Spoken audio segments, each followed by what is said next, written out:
So some of the things that are going on make me think that the Democrats are back in control and not sound fiscally responsible Republicans that are running the show. There's an effort now to apologize for slavery that's coming to the forefront. Now, I know that it was an abhorrent practice. It was just as awful as could be. But slavery's been with us since biblical times. I don't know who apologized to the Jewish race when the Egyptians put them into bondage. I don't know who apologized to my father when he immigrated here from Europe because he was a serf. Apologies to me are meaningless. They're looking to the past. They're not looking to the future. I just don't understand why, when you're in the majority, that you don't act like a leader. Don't step up to the plate and do those things that we were elected to do. I didn't come here this morning to be down on Republicans or gloom and doom, but I want you to know that at least your representative that you put up there, to which I'm greatly appreciative, is concerned about the direction that we're going, concerned about people's thirst and hunger for power, that it's putting the true people's business at risk. There's over 2,000 bills have been introduced. We've been in session 29 days. That's 2,000 pieces of legislation.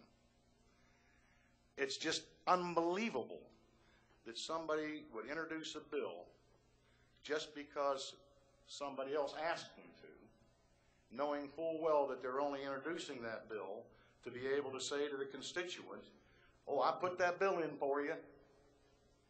It costs money to introduce these bills. We have to read them. We have to debate them. They have to go to committees.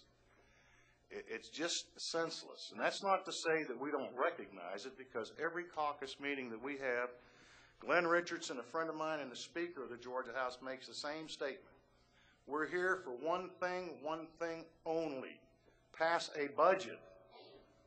The money for the schools, the money for the jails, money that's needed to keep the state moving forward. We don't need to be up here passing every kind of nonsensical bill or law.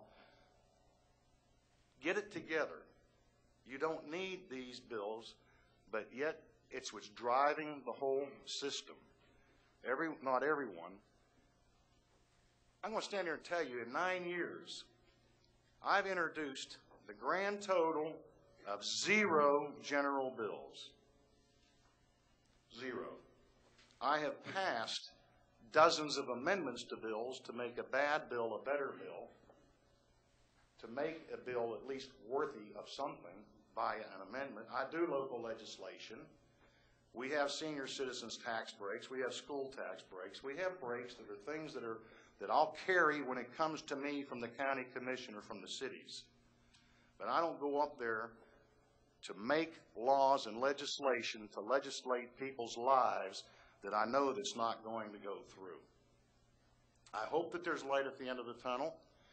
I was on a conference call, all the Republicans, along with Glenn Richardson, on the phone yesterday, talking about the supplemental budget, talking about the big budget, which is an altogether different story. In 1993, our state budget was $9 billion, and I thought it was excessive. And today, we're going to be looking at this next week, at a $20 billion budget. And I think that's excessive, too. I'll close by saying that all is not lost. I think people will gain their focus and recognize and realize that Georgia is watching. Georgia is watching what we're doing up there. We're under that spotlight, and they see what's going on. And they can sift fact and fantasy. And I know the AJC can put whatever spin they want onto things. But I also know in my heart that you sent me up there to do the right thing. You sent me up there to be your voice. And you can call me back. But we're going to do the right thing. And we're going to get on the right track and make sure that we move forward in Georgia. And that's not a very good way to start off our convention.